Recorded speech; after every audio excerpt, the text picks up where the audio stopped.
Magandang oras mga katiyats. Nako, merong hindi magandang balita para kay Bato de la Rosa and Company. Dahil sa ang ICC ay papasok na pala sa Pilipinas ngayong buwan ng Hunyo o di kaya sa buwan ng Hulyo, according kay Trillanes ito. At ang hindi maganda dito ay na-technical sila Digong and Company dahil ang imbestigahan ng ICC ay ang taong 2016 pala, hindi 2018. Prior sa pagkalas ni Digong sa membership sa ICC, 2018 yun. At 2016 ay membro pa ang Pilipinas ng ICC. Kaya na-technical. Kaya ito, panoorin natin ng balita bago natin bigyan ng reaksyon. Former Senator Antonio Trillanes IV believes that arrest warrants against former President Rodrigo Duterte and others may be issued as early as June or July as part of the International Criminal Court's investigation. Trillanes stated in a recent press briefing that his information came from individuals privy to or knowledgeable about the ICC's investigation conducted by the Office of the Prosecutor.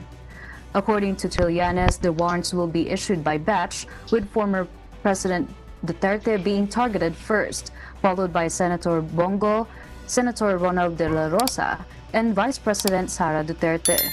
Subsequent batches will allegedly involve other police officials and officials from the Duterte administration. Well, hindi ako magkipagkira sa ating mga kapulisan. I will submit to the authority of our government, pero kung ang yan ay kautosan ng ating korte, pero pag kautosan ng ibang other than our courts, then I will not recognize it. Umaasa si Senador De La Rosa na maninindigan para sa kanya ang Senado. Worst comes to worst, I expect that my colleague will stand up for what is right, will stand up for their independence from Malacanang. Kung anong gusto ng Malacanang, whether it is tainted with politics or not, dapat ang Senado may sariling stand at ito ay dapat panindigan ng Senado. Itong sinasabi ni Bato de la Rosa na Malacanang, ito si PBBM, si Bongbong Marcos. Akala niya kasi na si Bongbong Marcos ay nag-traitor sa kanila ni Digong at tinawagan ni Bongbong ang ICC na papasok sila dito. Hindi ganun.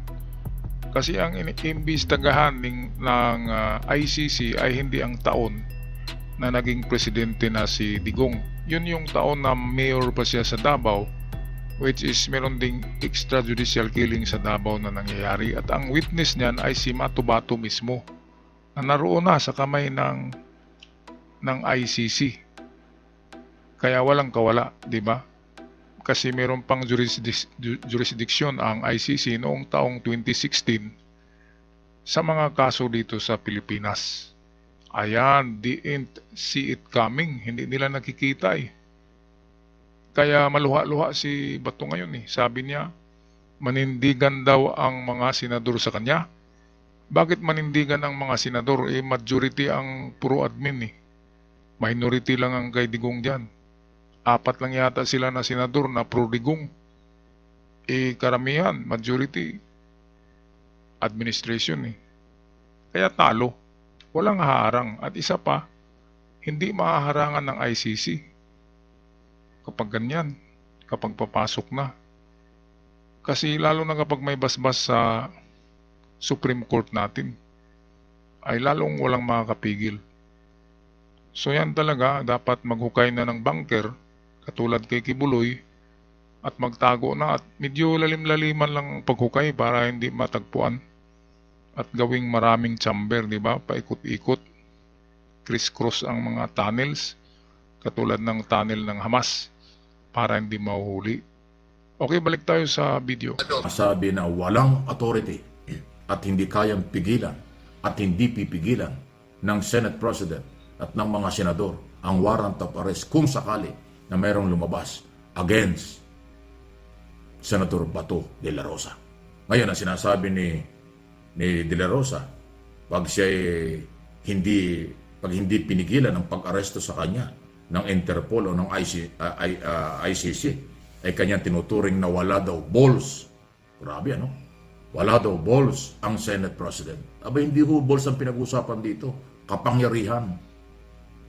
Na may legal na kapangyarihan ba o wala ang Senate President? Itong ating Senate President ngayon, si Ches Escudero, yan ay administration yan, pro-PBBM yan. Kaya kahit na may kapangyarihan pa si Ches na harangin ang ICC, ay hindi gawin ni Ches para kay Bato. Ay naku, wala yatang utak itong si Bato eh. Kalaban nyo ang administration. Kaya kapag ganyan, ay kulong kayo. Kasi kalaban kayo eh. Dapat hindi nyo kinakalaban. Gaya ng dati, di ba? Kaya noon, nag-promise si PBBM na hindi niya papasukin ang ICC. Noong hindi nyo pa siya tinitira. Eh ngayon, nag-umpisan, pinatiran nyo kaya yung Buljakira na babae. And then, nandiyan na, nagmura ng tatay nyo. Ng bangag-bangag issue, bangag-bangag, pulburon issue, galing yung kay Buljakira. Natauhan nyo rin, di ba?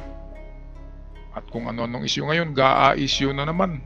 Yung blank item na sinasabi na hindi naman mangyari ang ganyan. Nandyan ang ang proseso niyan ay legal. Kaya hindi pwedeng magiging merong blank item dyan sa GAA na yan. Okay, kaya yung GAA na yan, huwag niyong paniwalaan yan kasi yan na naman ang itinapo na issue para magkaroon ng gulo. Itapos ng pulburon walang nangyari. Ay lalo na rin dyan sa GAA. Okay, ito si Mike Abi, isang batikang newscaster din ito. Dating tauhan ni Kibuloy pero tumiwalag na ngayon dahil nakita niya ang anomaly. Nakita niya ang hindi maganda doon sa SMNI. Kaya kudos kay Mike Abi. At ito, nagsalita na. At tingin ko pro-PBBM din to. Kaya kudos kay Mike Abi. Balik tayo sa kanya. At ang mga senador. Habang ongoing in session, hindi ka pwedeng arestuhin. Pero sa oras na mag-break ang inyong trabaho, anytime pwede kang arestuhin kung merong warrant of arrest. Lalo na kung Interpol yan, International Criminal Court. Sinabi na nga ng Malacanang, hindi na kayang pigilan ng Interpol. Susuportahan pa nila. Senado pa ang pwede pumigil. Wala hong proteksyong maibibigay ang Senado kapag ka warrant of arrest o court order. Kung totoo yan na nagbago na ang stand ng ating Pangulo, I will be betrayed. Pero kung hindi pa nagbago at ako'y naniniwala naman sa kanya, then nagpapasalamat ako. I hope na hindi siya nagbago. Pagtataksil, ganito ang pakiramdam ni Senador Ronald Bato de la Rosa sakaling nagbago na nga ng posisyon si Pangulong Ferdinand Marcos Jr. sa una nitong pahayag na hindi niya hahayaang magkaroon ng jurisdiksyon sa bansa ang International Criminal Court o ICC. Okay, teka, sandali lang. Bakit naman maging traidor si PBBM? Kayo ang unang nag-traidor eh. Di ba? Di ba unity team kayo noon tapos tiniran nyo kaagad si PBBM para matanggal sa pagka-president para papasok ang inyong Inday Lustay. Yun ang style nyo eh. I-impeach nyo, gawan nyo ng kasalanan si PBBM para matanggal at kapag matanggal, automatic papasok ang Vice President. Pero hindi nangyari eh. Kasi gawa nyo lang yung mga paratang yung pulburon galing sa Buljakira na babae. At ang nangyari, meron pa lang kayong kinuhang kamuka lang eh. Kaya palpak, ngayon GAA issue na naman. Yung blank item, palpak na naman yan. At hanggang makarating tayo sa Hulyo, narito na ang ICC, wala na kayong magawa. Okay, kaya itong sinasabing traidor, hindi nag-traidor si PBBM. Iniipit nyo kasi kung ano-anong tinitira nyo, ano-anong pinupukol nyo na hindi totoo. Siyempre magagalit yung tao. Kaya yan tuloy. Hindi napipigilan ni PBBM ang ICC. Yun ang maghuhusga sa mga taong merong mga balak na destabilisasyon sa gobyerno. Kaya instant karma yan ang tawag. Okay, patuloy tayo sa video. Maya-maya ay ating matunghayan ang video ng Sa Iyong Araw. Nanindigan si De La Rosa na wala siyang ginagawang mali. Takot nga ba ang apat na kabanata ng katanungan kay Bato at Bongo?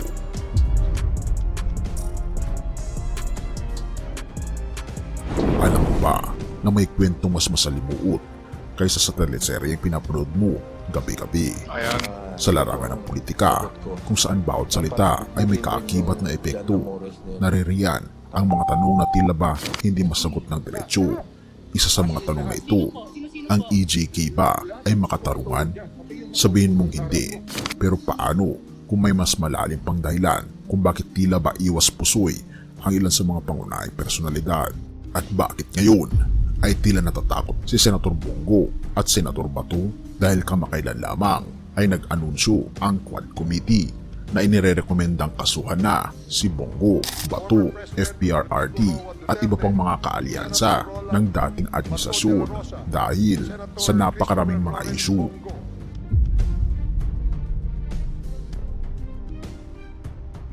Si Bongo, kilala bilang pinakamalapit na kaalyado ni dating Pangulong Rodrigo Duterte, ay tila tahimik ngunit makahulugan ang bawat pahayag. Sa isang panayam, lumabas ang mga salitang Quadcom, isang sistema raw na hindi patas. Ngunit ang tanong, sapat na ba ito para sagutin ang mga katanungan sa likod ng EJK? Bakit tila may takot ding nadarama si Bongo? Wala siyang diretsyong sagot tungkol sa mga namatay sa drug war, pero may pahapyaw siya tungkol sa hindi makatarungang proseso. Kaya naman, nakakapagtakang mas marami ang nagtatanong kung may takot ay may dapat bang ikatakot ni Senator Bongo? Kaya nga ay tumakbo sila muli pagka-senador para meron silang immunity sa mga kaso. Pero wala palang immunity kapag ICC ang huhuli sa'yo eh. Wala palang immunity. Meron kang immunity kapag may sesyon, kapag merong meeting. Pero pagkatapos ng sesyon ng Senado, ay pwede ka ng pusasan. Kaya yan ang dahilan bakit umiiyak si De La Rosa. Dahil kung ICC ay walang immunity, kapag dito lang sa Pilipinas, hindi ka pwedeng hulihin kasi senador ka. Pero kapag international court, ay lagot at mananagot. Okay. Balik tayo sa ating video, courtesy ng Sa Iyong Araw.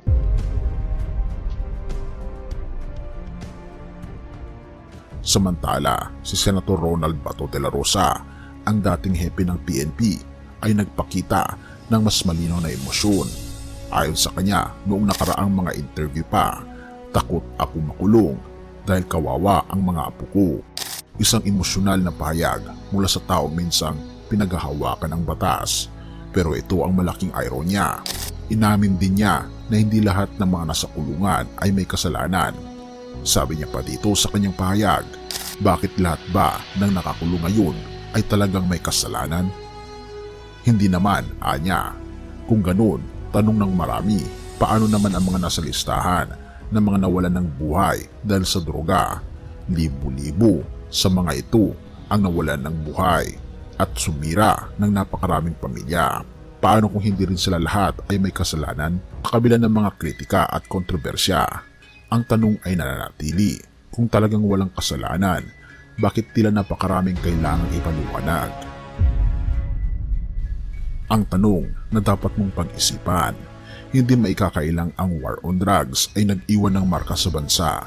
Pero ngayon, sa gitna ng patuloy ng pagsisiyasat ng ICC, at ang pagre-rekomenda ng Quad Committee na kasuhan si Bongo, Duterte at Bato sa isang crime on humanity, ang mga kwento ng takot, pag-aalala at pananahimik ay tila nagsasabi ng higit pa sa mga salita. Kung ang mismong nagpapatupad ng batas ay takot sa hustisya, paano pa kaya ang mga ordinaryong Pilipino? Ayan, maraming salamat sa iyong araw sa napakagandang presentasyon ng iyong video tungkol sa itong fabulous trio na ito, Bato de la Rosa Company. Alright, so pag-i-comment mga kababayan sa ating comment section sa inyong masasabi tungkol sa pagpasok ng ICC ngayong buwan ng Hunyo at Hulyo ayon kay Trillanes. At huwag kalimutan mag-subscribe sa ating channel, malaking tulong at malaking tulong na rin sa ating sambayan ng Pilipinas. Hanggang sa muli, ako'y magpaalam.